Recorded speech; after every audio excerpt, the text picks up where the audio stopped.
आज हम जो है सेक्शन बी के, ठीक है, जिसमें जो है यूनिट 3 और यूनिट 4 आपका जो है कवर होता है ना। तो सेक्शन बी का जो आपका जो क्वेश्चंस है सेक्शन बी में जो है अकाउंटेंसी के अंदर सेक्शन बी में क्या क्या क्वेश्चंस आपको पूछा जाता है इसके बारे में आज हम चर्चा करेंगे, ठीक है। तो सबसे पहले इसमें ध्यान देंगे कि आपका जो है अकाउंटेंसी के क्वेश्चन सेट में जो है आपका section A B and C set होता है ना। ए के बारे में मैंने बता चुका है पिछले वीडियोस में। तो ए जो है बिल्कुल कंपलसरी होता है, 60 मार्क्स का होता है ना। तो सेक्शन बी जो है आपकी 20 मार्क्स का होता है ना। अब देखिए इसमें भी क्या है, आपका जो है सेक्शन बी और सेक्शन सी में जो है ऑप्शन है और करके मैंने लिखा है, यहाँ पर देख सकते हैं, ठीक है। तो सेक्शन बी या फिर सेक्शन सी, ठीक है, सेक्शन सी भी जो है पूरा 20 मार्क्स का होगा और सेक्शन बी भी जो है पूरा 20 मार्क्स का होगा। तो आपको करना क्या है, इन दोनों में से जो भी आपको जो है इजी लगता है वो आप सेक्शन को उठाएंगे, ठीक है। या तो आप सेक्शन बी को पूरा कीजिए या फिर सेक्शन सी को जो है आप पूरा सॉल्व कीजिए, ओके ना। तो इसमें जो है आपको चॉइस मिलेगा, ठीक है। तो चलिए हम देखते हैं कि सेक्शन बी में जो है कौन कौन से ऐसे क्वेश्चन हैं जो कि इम्पोर्टेंट है और क्वेश्चन जो एग्जाम में आ सकते हैं, है ना। तो सबसे पहले देखेंगे हम, पहला पॉइंट देखेंगे, यहाँ पे मैंने लिख रखा है financial statement of a company, ठीक है। इसे हिंदी में क्या कहते हैं, कंपनी के वित्तीय विवरण, ठीक है ना। तो देखिए financial statement of a company है ना, कंपनी का जो वित्तीय विवरण है, ठीक है ना। तो इसमें क्या क्या जो है क्वेश्चंस पूछे जा सकते हैं या एक्सपेक्टेड क्वेश्चंस जो है, ठीक है ना। तो देखिए इसमें जो है सबसे पहला तो objective of financial statement analysis, ठीक है, जिसको हम क्या कहते हैं, ऑब्जेक्टिव का मतलब होता है लक्ष्य, ठीक है, एम, ठीक है, ऑब्जेक्टिव, ठीक है। तो देखिए किसी भी कंपनी का जो है ऑब्जेक्टिव क्या होता है, क्या होता है, टू मैक्सिमाइज प्रॉफिट, है ना, ठीक है। तो वैसे ही जो है कुछ पॉइंट्स को मैं डिस्कस करूंगी, आप देखिए यहाँ पे ध्यान से। तो इकोनॉमिकल डेवलपमेंट, ठीक है, इकोनॉमिकल डेवलपमेंट हो सके, ठीक है ना। तो कंपनी के अंदर जो है ज़्यादा से ज़्यादा जो है क्या हो, कैश इनफ्लो हो, है ना, ज़्यादा से ज़्यादा वो मैक्सिमम प्रॉफिट कमा सके, है ना। तो ये पहला ऑब्जेक्टिव हो गया। सेकेंड ऑब्जेक्टिव में आएंगे बजट प्रिपरेशन, है ना। बजट प्रिपरेशन क्या होता है, हम जो है अपने पास्ट, ठीक है, अपने ने कंपनी के जो है पास्ट डाटास को देख के हम क्या करते हैं, बजट प्रिपरेशन करते हैं, ताकि इन फ्यूचर जो है हमको बहुत अच्छा से अच्छा जो है हमको प्रॉफिट हो सके, है ना, ठीक है। नेक्स्ट देखेंगे कंपैरेटिव स्टडी, ठीक है। कंपैरेटिव स्टडी का मतलब क्या होता है, हम क्या करते हैं कि पास्ट डाटास जो हमारी कंपनी की होती है, ठीक है, past data in the sense आपका जो बैलेंस शीट होता है कंपनी का, है ना, हम उससे जो है उसको देख के अंदाज़ा लगाते हैं कि जो है हमारा कंपनी जो है, कंपनी का फाइनेंशियल स्टेटस क्या है ना, कंपनी का फाइनेंशियल स्टेटस क्या है। तो वैसे ही देखिए अगर मैं 2 साल की जो है फाइनेंशियल स्टेटस को देखूँ, मैं 2 साल की बैलेंस शीट को अगर मैं कंपेयर करूँ, ठीक है, तो उससे मुझे क्या पता चलेगा कि हमारा जो है पिछले साल के कंपैरिजन करंट ईयर में जो है हम कितना आगे बढ़ चुके हैं, कितना हम मैक्सिमम प्रॉफिट कमा सके हैं या कितना ज़्यादा हम बेहतर कर सके हैं, है ना। तो ये इसमें होता है कंपैरेटिव स्टडीज, ठीक है। तो देखिए इस चैप्टर से रिलेटेड जो है आपको न्यूमेरिकल्स भी पूछा जा सकता है, ठीक है। न्यूमेरिकल हम जो है कुछ देर बाद जो है डिस्कस करेंगे, ठीक है। तो उसके बाद देखिए ये आपका थ्योरेटिकल क्वेश्चन है, तो थ्योरी से भी क्वेश्चन पूछा जाता है, प्रैक्टिकल क्वेश्चन से भी क्वेश्चन पूछा जाता है, ठीक है। तो यहाँ पर देखिए ये पहला टॉपिक आपको कंप्लीट हुआ।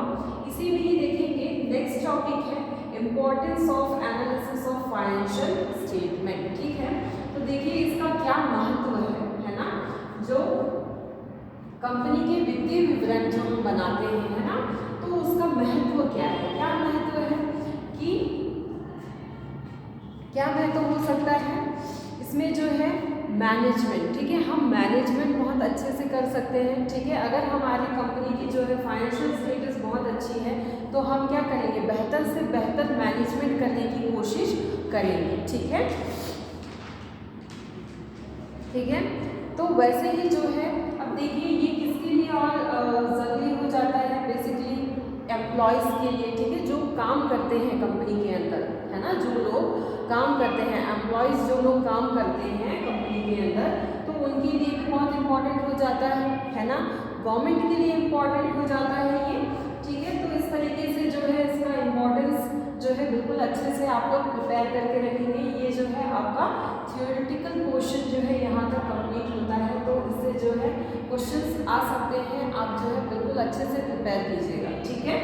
तो यहाँ पर देखिए पहला जो है आपका financial statement of a company, company के वित्तीय विवरण, ये जो है आपका थ्योरी पार्ट यहाँ तक कंप्लीट होता है, ठीक है। अब देखिए सेकेंड पॉइंट में आप आएंगे। सेकेंड पॉइंट आपका क्या लिखा है, अकाउंटिंग रेशियो, ठीक है, ये भी एक चैप्टर है ना अकाउंटिंग के अंदर, ठीक है। तो देखेंगे अकाउंटिंग रेशियो, ठीक है। अकाउंटिंग रेशियो क्या होता है, बेसिकली हम क्या करते हैं, न्यूमेरिकल्स, ठीक है, जो न्यूमेरिकल्स जो होते हैं, है ना, जो भी न्यूमेरिकल डाटास होते हैं, है ना, कंप्यूटर से रिलेटेड, ठीक है, तो उनके बीच जो है हम रिलेशन को जो है क्या करते हैं, उनके बीच के रिलेशन को जो है न्यूमेरिकल फॉर्म में क्या करते हैं, बताते हैं। जैसे फॉर एग्जांपल जो है हमको कंपनी का जो है फाइनेंशियल स्टेटस पता करना है, ठीक है, तो हम क्या करते हैं, फाइनेंशियल स्टेटस को पता करने के लिए हम जो है पूरा बैलेंस शीट उठा के देखेंगे, ठीक है, लेकिन हम यहाँ पे जो है रेशियो की मदद से जो है हम आसानी से जो है चुटकियों में, ठीक है, हम क्या कर सकते हैं, एक कंपनी का जो है फाइनेंशियल स्टेटस को क्या कर सकते हैं, पता कर सकते हैं, ठीक है। तो वैसे ही देखेंगे अकाउंटिंग रेशियो में जो है सबसे पहले इसमें हमको क्या चीज़ों को ध्यान देना है, देखिए इससे जो है क्लासिफिकेशन ऑफ रेशियो, ठीक है, अनुपात का वर्गीकरण, ठीक है, अनुपात का वर्गीकरण जो है चार वर्ग में बांटा गया है, देख सकते हैं। पहला क्या है, लिक्विडिटी रेशियो, ठीक है, लिक्विडिटी रेशियो। सेकेंड है सॉल्वेंसी रेशियो, वैसे ही थर्ड है एक्टिविटी रेशियो, ठीक है, फोर्थ है प्रॉफिटेबिलिटी रेशियो, ठीक है। तो देखिए ये जो है चार भागों में जो है बांटा गया है, इसमें और भी सब पार्ट्स हैं, टोटल जो है आपको ऐसे 15 मिलेंगे, ठीक है। तो वैसे ही जो है देखिए मैं एक एग्जांपल लेके चलती हूँ लिक्विडिटी रेशियो का, ठीक है। लिक्विडिटी रेशियो के अंदर जो है दो रेशियोज आते हैं, कौन कौन से दो रेशियोज हमको लिक्विडिटी रेशियो के अंदर फाइंड करना होता है, ध्यान दीजिए। तो देखेंगे यहाँ पे पहला मैंने लिख के रखा है करंट रेशियो, ठीक है, करंट रेशियो। तो करंट रेशियो जो है देखिए इसमें करंट रेशियो, सेकेंड जो है लिक्विडिटी रेशियो, है ना, दो रेशियो हमको जो है लिक्विडिटी रेशियो के अंदर जो है क्या करना पड़ता है, फाइंड करना पड़ता है, ठीक है ना। तो इसमें देखेंगे इसका फॉर्मूला, है ना, बेसिकली ये जो चैप्टर है पूरा फॉर्मूला बेस्ड है, ठीक है। अगर आपको जो है बैलेंस शीट बहुत अच्छे से पता है ना, लायबिलिटीज हेड में क्या क्या आता है, एसेट हेड में क्या क्या आता है, अगर ये आपको बहुत अच्छे से पता है तो आप जो है बिल्कुल इस चैप्टर से रिलेटेड जो भी क्वेश्चंस आपको एग्जाम में आएगा वो आप आसानी से सॉल्व कर पाएंगे, ठीक है। तो यहाँ पर जो है मैं पहला जो है लिक्विडिटी रेशियो है ना इसको लेके चल रही हूँ। देखिए इसके अंदर दो रेशियोज का हम जो है पता लगाते हैं, कौन कौन सा, करंट रेशियो, दूसरा है लिक्विडिटी रेशियो, ठीक है। इसका फॉर्मूला देखिए, करंट रेशियो का जो है फॉर्मूला क्या है, current asset divided by current liability, ठीक है, current asset divided by current liability. तो देखिए अब जो है कंपनी की जो करंट एसेट है जितनी भी होगी, फॉर एग्जांपल हम लेके चलते हैं यहाँ पे, ठीक है, 20,000, ठीक है, 20,000 जो है मैंने छोटा फिगर लिया है, ठीक है, ताकि आपको बहुत अच्छे से समझ में आ जाए। तो देखिए करंट एसेट की जगह पे मैंने कितना लिया है, 20,000, ठीक है। अब करंट लायबिलिटी की जगह पे मैं ले लेती हूँ 10,000, ठीक है। अब देखिए अगर मुझे जो है इन दोनों फिगर के बीच में, ठीक है, ये जो न्यूमेरिकल फिगर है इसके बीच में जो है मुझे रिलेशन बताना है, ठीक है। तो ये जो है मैं रेशियो के थ्रू बताऊंगी, कैसे बताऊंगी, पहले तो हम इसको कट शॉर्ट कर देते हैं, ठीक है, नीचे के 4 जीरो कट हो गए, ऊपर के 4 जीरो कट हो गए, तो बचा क्या, 2/1, मतलब इसको हम इस तरीके से लिखेंगे, है ना, 2:1 या 2:1, ठीक है। तो ये जो है करंट रेशियो आपका आ गया, ठीक है। तो इस तरीके से जो है हम इस चैप्टर में जितने भी क्वेश्चंस अराइज होंगे उनको जो है इस तरीके निकालते हैं, ठीक है, अनुपात में निकालते हैं, ठीक है, रेशियोज में निकालते हैं, टाइम्स में निकालते हैं, ठीक है।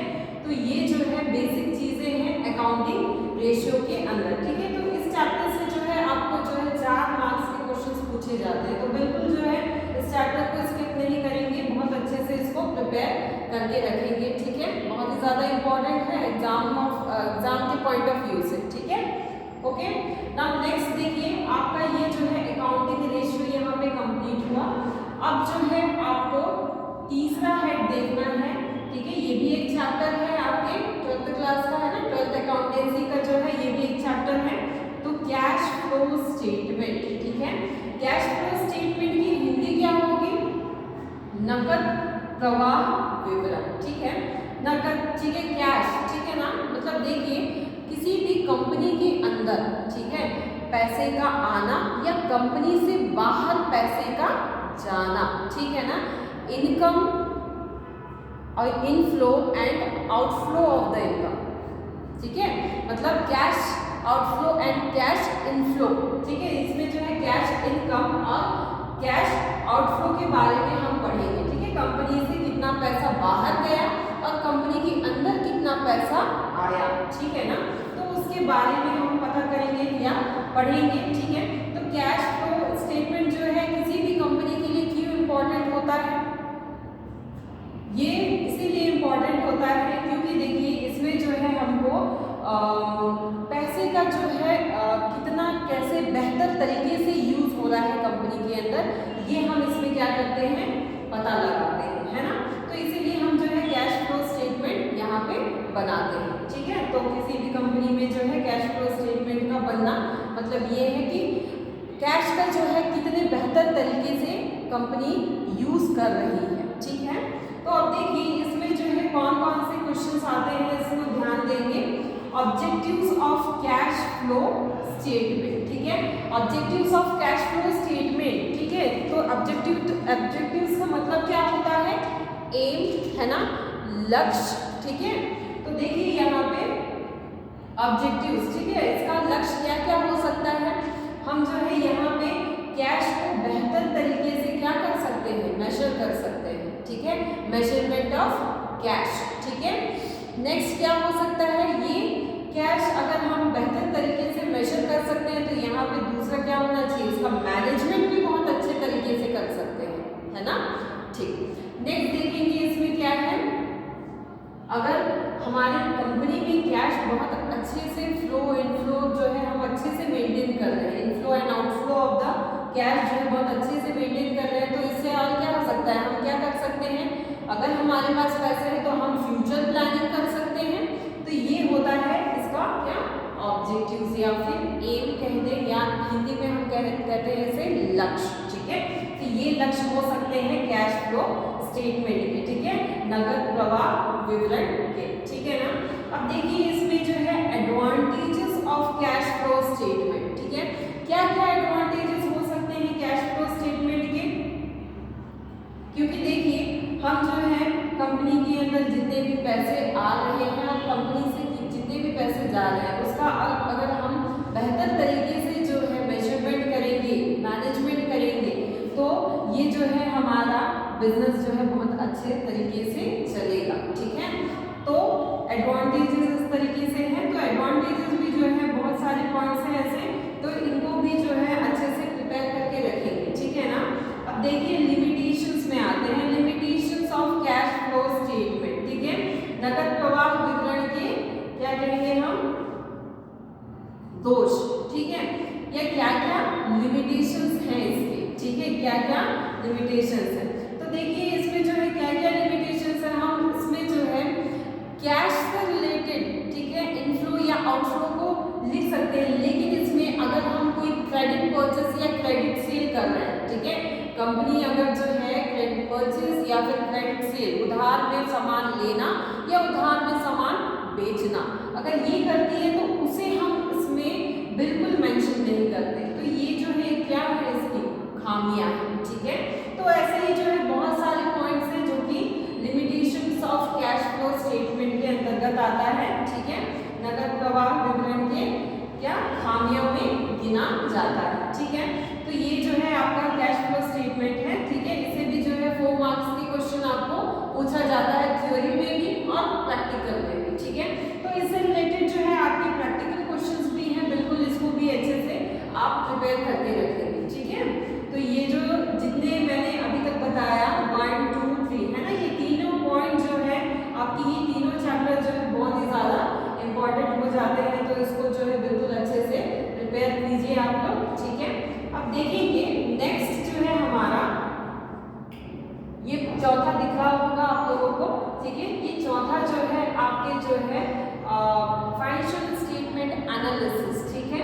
ऊपर देख सकते हैं financial statement of a company, financial statement of a company, ठीक है, जिसे हम क्या कहेंगे हिंदी में, कंपनी के वित्तीय विवरण, ठीक है। इससे रिलेटेड एक क्वेश्चन है, ठीक है, न्यूमेरिकल क्वेश्चन है, तो इसको ध्यान दीजिए, मैं इसे जो है अच्छे से एक्सप्लेन करूंगी, आप लोग समझने की कोशिश कीजिए, ठीक है।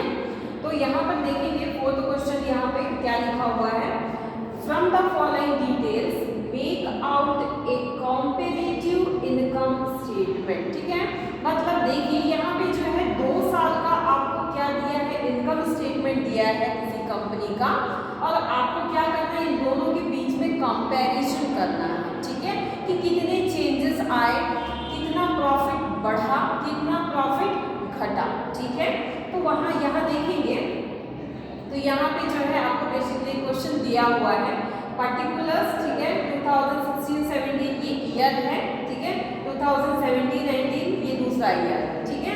तो यहाँ पर देखिए financial year 2016-17 and financial year 2017-18 का जो है आपको ब्यौरा दिया हुआ है, ठीक है। तो इसको जो है ध्यान से सुनिए। देखिए सबसे पहले क्या दिया हुआ है क्वेश्चन में, सेल्स, ठीक है, कंपनी ने जो है कितना जो है सेल्स किया हुआ है, ठीक है, कौन सी ईयर में, फाइनेंशियल 2016-17 में, ठीक है। तो ये दिया है 2,40,000, ठीक है। वैसे ही जो है फाइनेंशियल ईयर 2017-18 में अगर आप देखेंगे तो यहाँ पे 3 लाख का सेल्स हुआ है ना, 3 लाख का सामान हमने बेचा है, ठीक है। तो वैसे ही देखिए यहाँ पे कॉस्ट ऑफ गुड्स सोल्ड, ठीक है। अब देखिए कॉस्ट ऑफ गुड्स सोल्ड जो है इन ईयर्स का कितना कितना है, 2016-17 का कितना है, 1,40,000, और वैसे ही जो है 2017-18 फाइनेंशियल ईयर का जो है आपका कॉस्ट ऑफ गुड्स सोल्ड कितना है, 1,50,000, ठीक है। तो वैसे ही आप देखेंगे नेक्स्ट आइटम क्या है, इनडायरेक्ट एक्सपेंसेस, ठीक है। इनडायरेक्ट एक्सपेंसेस जो है फाइनेंशियल ईयर 2016-17 का कितना है, 40,000 या 40,000 रुपए, ठीक है। फिर से आप देखेंगे 2017-18 फाइनेंशियल ईयर का जो है इनडायरेक्ट एक्सपेंस कितना है, 5,000, ठीक है। तो वैसे ही आप जो है यहाँ पर ध्यानपूर्वक देखते जाएंगे कि ये जो है, और आगे क्वेश्चन क्या लिखा हुआ है, प्रोविजन फॉर टैक्स, ठीक है। अब प्रोविजन फॉर टैक्स कितना दिया हुआ है, 12,000, ठीक है। तो पहले साल में जो है इन्होंने 2016-17 में टैक्स के लिए जो है प्रोविजन कितने का रखा था, 12,000, ठीक है।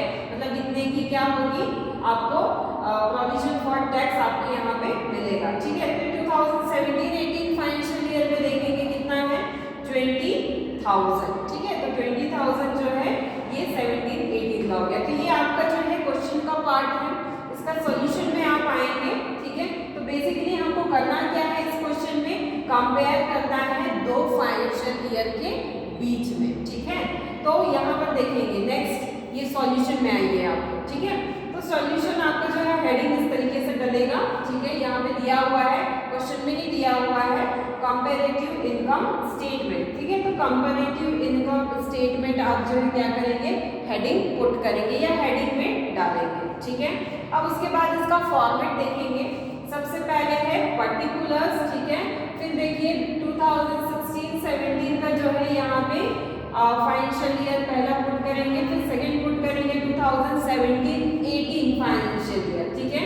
तो ये तीसरा कॉलम हो गया, ठीक है, पहला, दूसरा और ये तीसरा कॉलम, ठीक है। अब देखिए एब्सोल्यूट चेंज, ठीक है। एब्सोल्यूट चेंज का मतलब क्या होता है, अब देखिए 2016-17 में, ठीक है, और 2017-18 इन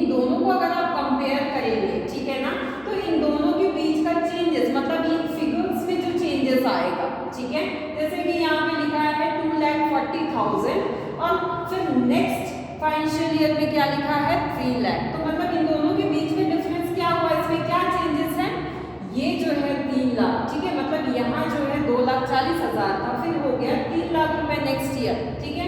तो मतलब यहाँ पे चेंजेस हो गया, मतलब 2,40,000 जो है और कितने से बढ़ गया 60,000 से। मतलब आप इन दोनों का जो है क्या करेंगे सब्सट्रैक्शन या एक दूसरे को घटाएंगे एक दूसरे से, ठीक है। तो यहाँ पर जो है आपको 60,000 का क्या आएगा, 60,000 का क्या आएगा डिफरेंस आएगा, ठीक है। तो इस डिफरेंस को हम क्या कहेंगे एब्सोल्यूट चेंज, ठीक है। क्या चेंजेस हुआ है, ठीक है, अमाउंट में, ओके ना। अब देखिए उसके बाद परसेंटेज चेंज का कॉलम है, परसेंटेज चेंज मतलब हमको क्या करना है, जो बेस ईयर है, बेस ईयर मतलब 2016-17 को हम बेस ईयर लेके चलेंगे, ठीक है। इससे जो है हमको एब्सोल्यूट चेंज, ठीक है, इसका क्या करना है, यहाँ पे परसेंटेज निकालना है। मैं एक निकाल के बताती हूँ, आप लोग ध्यान दीजिए, ठीक है। तो देखिए 2016-17 एज कम्पेयर टू 2017-18 अगर आप कंपेयर करेंगे, ठीक है ना। तो ये बेस ईयर को आपको लेके चलना है। एब्सोल्यूट चेंज कितना है 60,000 का, ठीक है। तो 60,000 डिवाइडेड बाय 2,40,000 इंटू 100, क्योंकि हमको क्या निकालना है परसेंटेज निकालना है, ठीक है। तो परसेंटेज निकालने के लिए हम क्या करेंगे इंटू 100, ठीक है।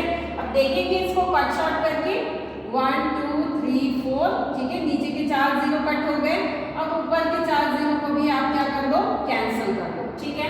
तो आपका यहाँ ऊपर में आया है 600 और नीचे जो है 24, ठीक है। तो अगर आप इसको जो है कट शॉर्ट करेंगे तो यहाँ पे आपका आ जाएगा 25, ठीक है ना। तो अब देखिए ये जो 25% आया है, ठीक है ना, तो ये जो है इतने का चेंजेस यहाँ पे हुआ है, इससे हमको पता चलता है, ठीक है ना। तो ये परसेंटेज के लिए, ठीक है। तो वैसे ही देखिए यहाँ पे आपको सेल्स, ठीक है, सबसे पहले सेल्स का जो अमाउंट है यहाँ पे 2 साल का, ठीक है। फाइनेंशियल ईयर 2016-17 और फाइनेंशियल ईयर 2017-18 का जो भी सेल्स है उसको आप डायरेक्टली यहाँ पे उठा के लिख दीजिए, ठीक है। अब उसके बाद देखिए कॉस्ट ऑफ गुड्स सोल्ड को आपको क्या करना है माइनस करना है, ठीक है। तो यहाँ पर देखिए सबसे पहला ईयर का मैं बताती हूँ, ठीक है। तो 2,40,000 माइनस 1,40,000 तो कितना आ जाएगा, यहाँ पे 1 लाख का डिफरेंस आ जाएगा, ठीक है। ये जो 1 लाख आया है ये आपका क्या है ग्रॉस प्रॉफिट और इनकम, ठीक है, ग्रॉस प्रॉफिट और इनकम, ठीक है। वैसे ही आप देखेंगे नेक्स्ट है आपका इनडायरेक्ट एक्सपेंसेस, ठीक है। इनडायरेक्ट एक्सपेंसेस जो कि खर्चे हैं कंपनी के लिए, तो इसे भी आप क्या कर देंगे माइनस कर देंगे।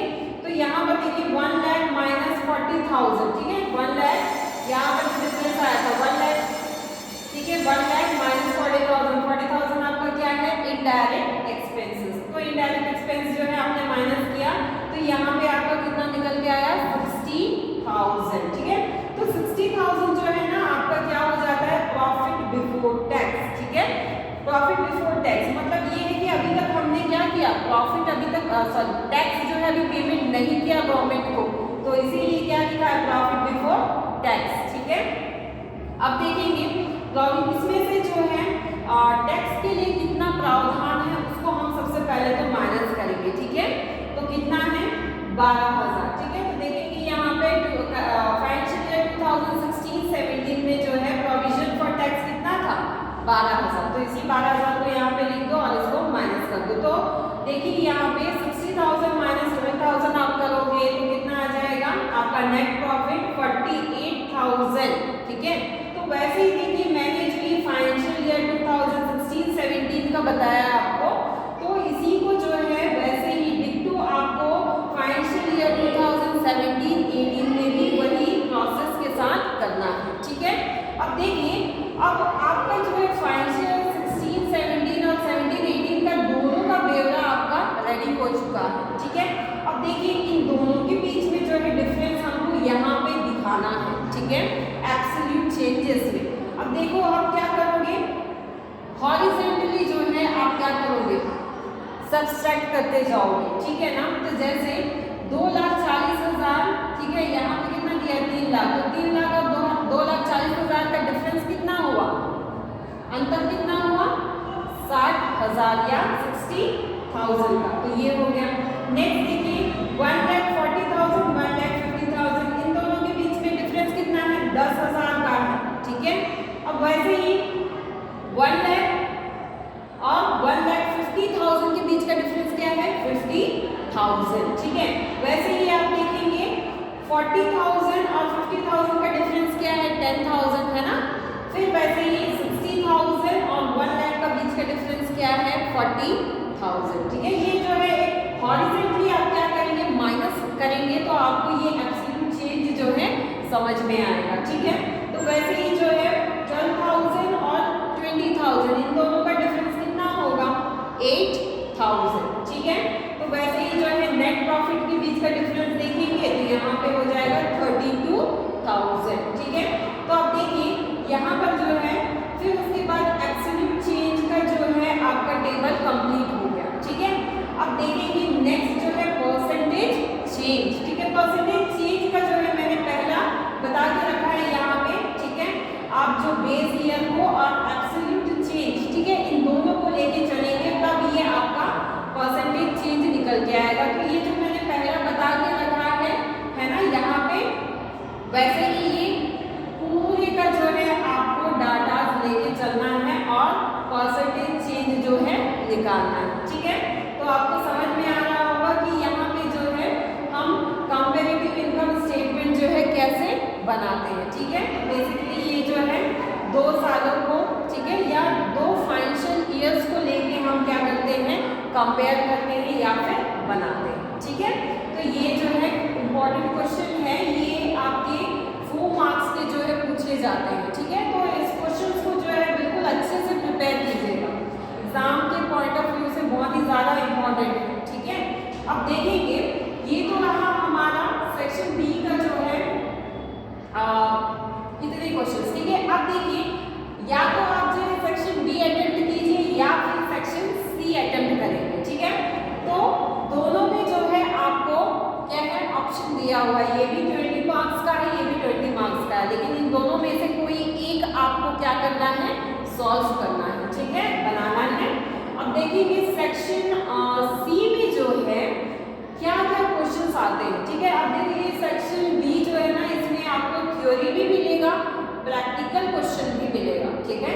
लेकिन सेक्शन सी में जो है पूरा आपको क्या मिलेगा थ्योरी पोर्शन मिलेगा, ठीक है। तो देखिए सेक्शन सी में जो है हम क्या किन चीज़ों को पढ़ेंगे, ठीक है, इसमें किस टाइप के जो है क्वेश्चंस आने का संभावना है, इसको ध्यान देंगे थोड़ा, ठीक है। तो देखिए वहाँ पे क्या लिखा है कंप्यूटराइज्ड अकाउंटिंग, है ना, कंप्यूटरीकृत लेखांकन, ठीक है, जिसको हम हिंदी में कहते हैं, ठीक है। तो देखिए सबसे पहले तो हमको जानना जरूरी है कि ये कंप्यूटर होता क्या है, ठीक है। कंप्यूटर क्या होता है, अगर हम सिंपल सरल भाषा में अगर हम जो है इसको जानने की कोशिश करें तो ये एक मशीन है। कंप्यूटर क्या है, एक मशीन है, ठीक है, जिसमें हम जो है मल्टीपल वर्क्स जो है एक समय पे, है ना, कर सकते हैं। तो अब देखिए कंप्यूटर के साथ हमारा क्या जुड़ गया है अकाउंटिंग, क्या जुड़ गया है अकाउंटिंग, मतलब कंप्यूटराइज्ड अकाउंटिंग का मतलब अब क्या होगा, ठीक है। अकाउंटिंग का मतलब क्या होता है लेखांकन, ठीक है।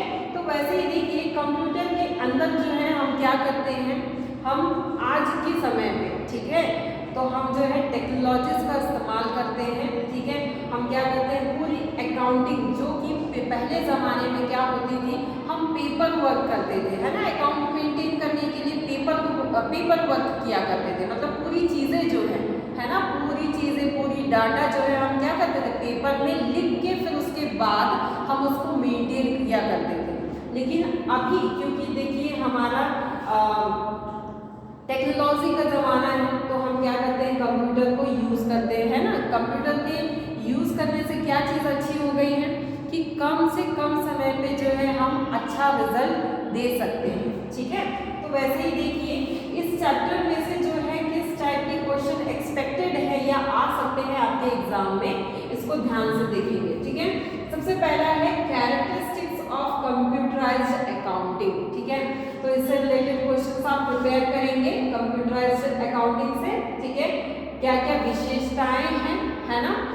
नेक्स्ट है लिमिटेशंस ऑफ कंप्यूटराइज्ड अकाउंटिंग। ठीक है, लिमिटेशंस क्या क्या है ना, खामियां क्या क्या है ना।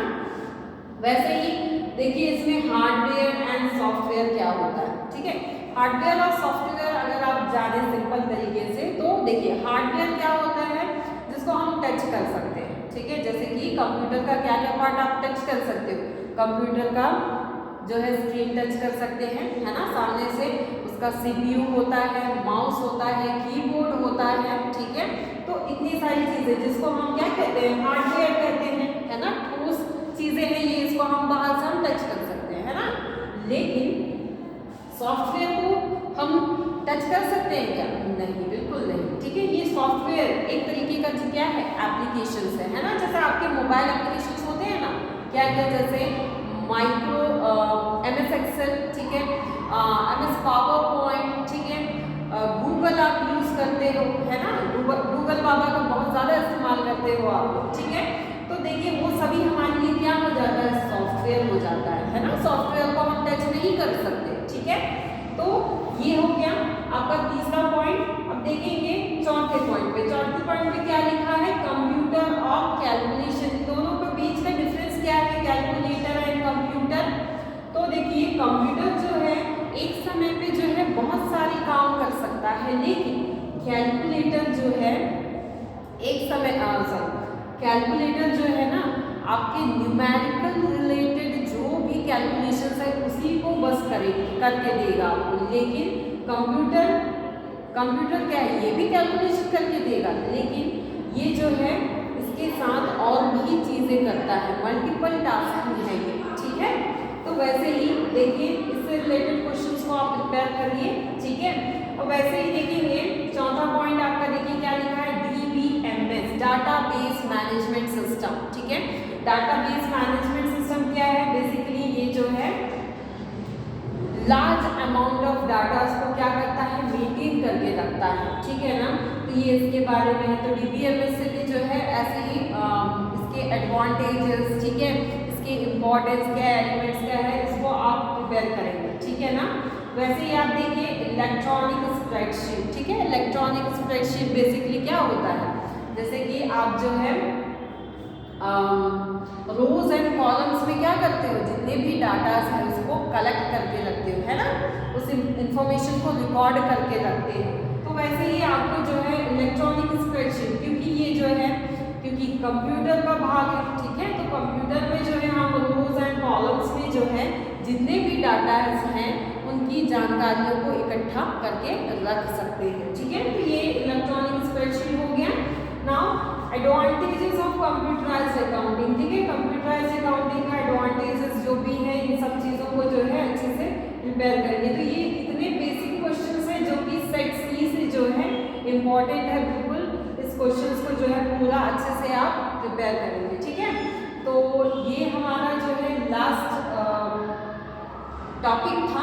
ठीक है, ये लास्ट हमारा वीडियो है जिसमें जो है आपको पूरा सेट बी और सेट सी के बारे में बताया गया है। ठीक है, इस पे कितने क्वेश्चंस जो है आपको कितने कितने मार्क्स के लिए आते हैं, ये टोटल जो है 20 मार्क्स का होता है, लेकिन ये भी बहुत इंपॉर्टेंट है। तो इन क्वेश्चंस को जो है बिल्कुल अच्छे से प्रिपेयर करके रखेंगे, है ना, ताकि जो है आप अच्छे से अच्छा मार्क्स जो है अकाउंटेंसी में गेन करें। ठीक है, या अकाउंटेंसी में अच्छे मार्क्स आपके आ सकें। तो इन्हीं शुभकामनाओं के साथ कि आपका जो है एग्ज़ाम बहुत अच्छा हो। ठीक है, बहुत अच्छा पेपर आप लोग बनाएं, तो बिल्कुल अच्छे से पढ़िए। ठीक है, all the best for your examinations. Thank you.